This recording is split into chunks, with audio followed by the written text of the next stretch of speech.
जवाब से ये कहा जाता है कि जो भी गलत हुआ आपके साथ उसके ज़िम्मेदार आप खुद हैं, तो आपको बुरा लग जाता है।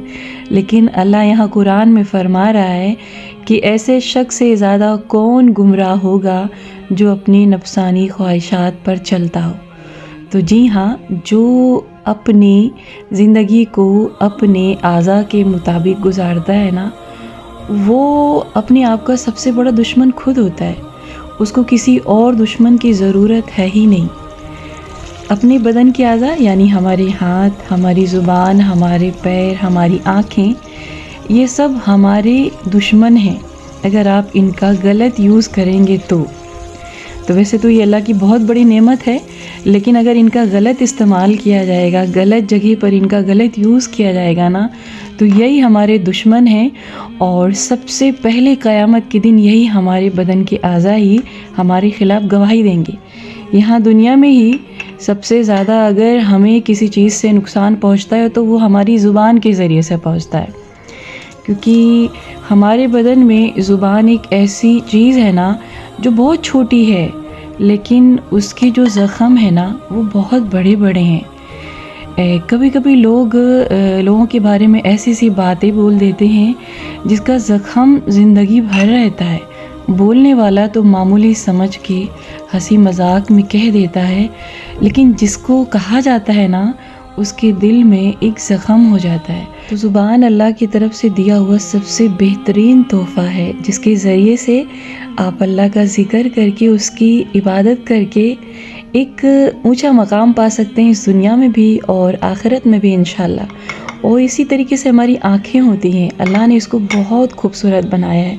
अगर आप चाहें तो इससे कुरान की तिलावत करके अल्लाह को खुश कर सकते हैं। लेकिन हम अभी क्या कर रहे हैं, हम हाथ में मोबाइल लेते हैं और जो भी चीज़ें उस पर आती रहती हैं उसको हम अपनी आँखों के ज़रिए से देखते रहते हैं। हमें मामूली लगता है, लेकिन जिस वक्त हम कोई गलत चीज़ अपनी आँखों के ज़रिए से देखते हैं, हमारे पास जो भी फरिश्ते होते हैं वो हमें देख रहे होते हैं। तो हम अपनी इन्हीं खूबसूरत आँखों की वजह से मुसीबत में पड़ जाते हैं। और दुनिया में तो हमारा नुकसान होता ही होता है, लेकिन आखिरत में जो नुकसान होगा ना बहुत बड़ा नुकसान होगा। हमारे कान अल्लाह ने जो दिए हैं ना वो भी बहुत अच्छे काम के लिए दिए हैं। इससे कोशिश करिए अच्छी चीज़ें सुनिए। हम मुसलमान हैं और हमारा काम ये नहीं है कि हम अपनी आँखों से नाच देखें और अपने कानों से गाने सुने। सबसे ज़्यादा इस वक्त अगर फितना कोई चल रहा है तो मोबाइल के ज़रिए से चल रहा है। हर बंदा अपनी फ़ोटो क्लिक करता है, अपने स्टेटस पे डालता है, बैकग्राउंड में उसके म्यूज़िक लगे होते हैं, गाने लगे होते हैं। सोशल मीडिया पे काम कर रहा है तो वहाँ पर उसके हर एक वीडियो में सॉन्ग चल रहे होते हैं। आपका ध्यान इस तरफ जा ही नहीं रहा है कि जो सॉन्ग आप डाल रहे हैं अपने वीडियोज़ पे, उसमें आप गुनहगार तो हो ही रहे हैं और उनको भी गुनहगार बना रहे हैं जो आपकी वीडियोस को आके देखते हैं। आप इस चीज़ को कैसे भूल गए हैं कि जब आप यहाँ से चले जाएंगे इस दुनिया से तो आपके जो वो सॉन्ग आप लगा रहे वीडियोस पे वो कैसे डिलीट होंगे, कौन डिलीट करेगा उसे। जब आपको ही नहीं फ़िक्र है तो आपके जाने के बाद किसको फ़िक्र रहेगी। क्यों प्रमोट कर रहे हैं आप गाने को। बहुत सारे इस्लामिक म्यूज़िक आते हैं, उसको आप लगा सकते हैं। नहीं लगाना चाहते तो कुछ नहीं लगाइए, लेकिन अल्लाह के वास्ते गाना प्रमोट मत करिए। तो अब तक आपने जितने भी सॉन्ग सोशल मीडिया पे डाले हों, कोशिश करिए कि आप उसको डिलीट कर दें और आगे से अपने आप से प्रॉमिस करें आपके इंशाल्लाह ऐसा कुछ भी आप नहीं करेंगे कि आपके मरने के बाद उसका अज़ाब आपको भुगतना पड़े। और क़यामत तक जब तक आपके ज़रिए से वो सॉन्ग सुना जाएगा आपको अज़ाब मिलता रहेगा। अपने आप को भी रोकिए, अपने घर वालों को भी रोकिए, अपने रिश्तेदारों को भी रोकिए। मुझे मालूम है बहुत मुश्किल है ये काम, क्योंकि कोई सुनता नहीं जब आप समझाते हैं, लेकिन आपका फ़र्ज़ है रोकना, क्योंकि अल्लाह ने हमें हुक्म दिया है कि कोई भी बुराई हम देखेंगे उसे रोकना ज़रूर है। और हिदायत तो अल्लाह का काम है देना, लेकिन आपका काम है समझाना। तो आप कोशिश करें कि आपके आसपास जो भी है ना आप उसको अच्छी अच्छी बातों के ज़रिए समझाएं और इस पर गमज़दा ना हो कि आपकी बातों को तवज्जो नहीं दी जा रही है, क्योंकि आप नहीं किसी को हिदायत दे सकते लेकिन आप समझा ज़रूर सकते हैं। तो चलिए जी, अब आते हैं गार्डन की तरफ। तो यहाँ पर हार्वेस्टिंग चल रही थी गोभी की, और इस सीज़न की पहली गोभी हमारी है, और बहुत मुश्किल हो रहा था इसको निकालना। और मैं यही सोच रही थी कि जब इंसान की रूह कब्ज़ की जाती है तो कितना उसको तकलीफ़ होती होगी। यहाँ पर आप देखिए, जब इसको मिट्टी से जुदा किया जा रहा था तो कितनी तकलीफ़ हुई होगी इस पेड़ को। हालांकि ये भी जानदार चीज़ें हैं, जैसे हम महसूस करते हैं वैसे इनको भी शायद महसूस होता हो, अल्लाहु आलम। लेकिन अल्लाह का शुक्र है, यहाँ पे बहुत खूबसूरत हमारी गोभी और ब्रोकली निकली है। और इस सीज़न की ये मेरी आखिरी गांठ गोभी है। और वैसे तो ये बहुत सस्ते में यहाँ पे उग गई, लेकिन मुझे इसका प्राइस नहीं मालूम है मार्केट में इसका प्राइस क्या है। तो ये दोनों एक कैटेगरी के हैं। तो हालांकि चारों ही एक कैटेगरी के हैं और ये आपके विंटर सीज़न में लगते हैं। तो गोभी और ब्रोकली दोनों एक तरीके से हैं, और यहाँ पे गरम कल्ला और गांठ गोभी दोनों एक तरीके से हैं। तो चारों ही सब्जियां आप उगाएं, और बहुत आसान है उगाना। अगर हम उगा सकते हैं ना, तो आप भी उगा सकते हैं। तो इस चीज़ को आप हमेशा याद रखें कि इस दुनिया में कुछ भी नामुमकिन नहीं है। आप जो चाहते हैं पा सकते हैं, बस आपके पास ज़िद और जुनून होना चाहिए उस काम को करने के लिए, एक पागलपन होना चाहिए। अगर आप कुछ चाहते हैं ना, तो उस काम में आपको एकदम डीपली अंदर तक जाना पड़ेगा।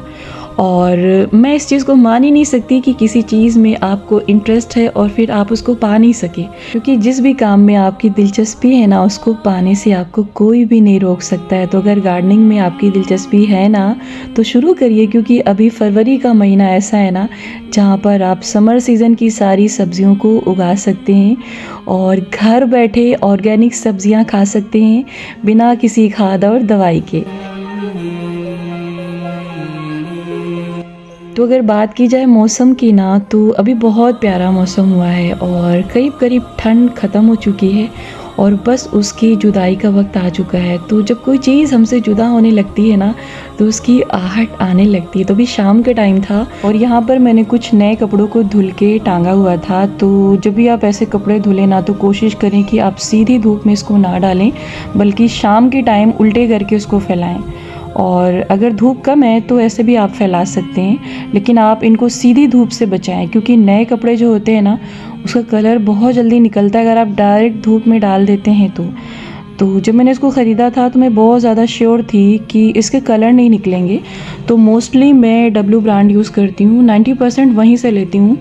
लेकिन सम टाइम अगर कोई पार्टी वेयर मुझे लेना हुआ तो मैं मान्यवर और मदन को भी रखती हूँ ऑप्शन में। तो खैर, इस ब्लैक वाले सूट का कलर बहुत ज़्यादा निकला। आई थिंक इसके लाइनिंग का निकला होगा, क्योंकि सम टाइम जो भी कपड़े उसके अस्तर के लगे होते हैं ना, उसके भी कलर निकलते हैं। लेकिन इस दुपट्टे का नहीं समझ आया, इस दुपट्टे का भी बहुत ज़्यादा कलर निकला। तो जब भी नए कपड़े आप धुलते हैं ना, तो हमेशा आप उसको दूसरे कपड़ों से बचा के रखिए, क्योंकि नहीं मालूम होता है ना कि कौन सा कपड़ा आपका कलर छोड़ेगा। हालांकि दोनों ही अच्छे ब्रांड थे, अच्छी जगह के हैं, लेकिन सम टाइम ऐसा हो जाता है। और लेकिन मुझे बहुत दुख होता है, तो अल्हम्दुलिल्लाह कोई ऐसा नुकसान नहीं हुआ है।